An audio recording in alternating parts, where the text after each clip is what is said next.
લક્ષ્ય ન્યૂઝ, એક નજર, એક લક્ષ્ય. ભાભર પીઆઈ સહિત પોલીસ કર્મચારીઓ વિરુદ્ધ નાયબ પોલીસ અધિક્ષક કચેરી ખાતે લિખિતમાં રજૂઆત કરવામાં આવી. ભાભર પીઆઈ સહિત પોલીસ કર્મચારી વિરુદ્ધ નાયબ પોલીસ અધિક્ષક કચેરી ખાતે લિખિતમાં રજૂઆત કરવામાં આવી. નિવેદન લેવાના બહાને બોલાવેલ યુવકને ઠોરમાર માર્યો હોવાનો આક્ષેપ. પીડિત યુવકે દિયોદર પોલીસ અધિક્ષક કચેરી ખાતે લિખિતમાં રજૂઆત કરાવી. ઓગળ તાલુકાના પાદર ગામના સુરેશજી ઠાકોરનો ભાદર પોલીસ સામે ગંભીર આરોપ.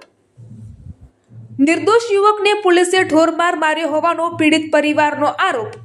ભાભર પીઆઈ એસડી ચૌધરી સહિત 4 પોલીસ કર્મીઓ વિરુદ્ધ લિખિતમાં ફરિયાદ.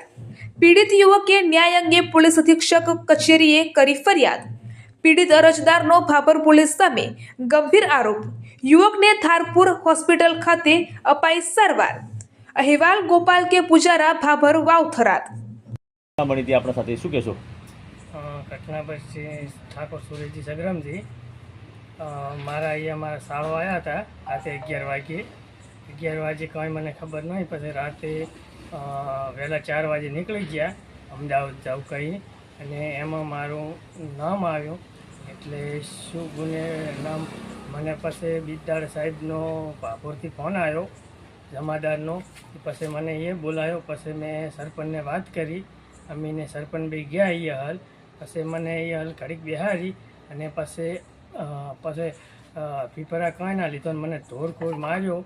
બીનો 2 હાથે અને પગે, 2 મેડમ પગમાં તો ભીરી, અને 2 સાહેબે પકડી રહ્યા છે, અને પટે હાથે ને પગે માર્યો, જોરદાર માર્યો. અને પછી મને પીપરા લેવા અંદર લઈ ગયા.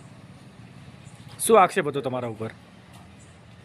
શું શું શું તમારા પર આરોપ હતો? આરોપ અમારા અહીંયા શાળો આવ્યો એટલો જ. અમને કંઈ પીપરા કંઈ ખબર નથી રહી શેના માટે.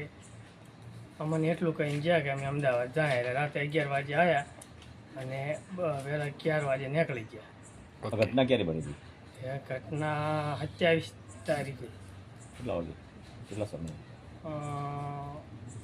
11 વાગે આવ્યા અને 12 વાગે 4 વાગે નીકળી ગયા. હવે 27/2/2026ના રોજ અમારા જે છોકરો નામે ભાઈ સુરેશજી સગ્રામજી ઠાકોર છે, તેનો શાળો 11 વાગે ત્યાં એને ઘેર આવેલા. હવે કેમ આવ્યા કે શું ગુનામાં એ ગુનો કરીને આવેલા, આવું અમારા આ છોકરાને ખબર હતી નહીં. પછી એ લોકો 4 વાગે ત્યાંથી નીકળી ગયા કે અમારે અમદાવાદ જવું છે તેમ કહીને નીકળી ગયા. એના પછી તારીખ 3/3/2026ના રોજ ભાભર પોલીસ સ્ટેશનથી જમાદારનો ફોન આવેલો કે ભાઈ તું નિવેદન આપવા આજ ભાભર પોલીસ સ્ટેશન.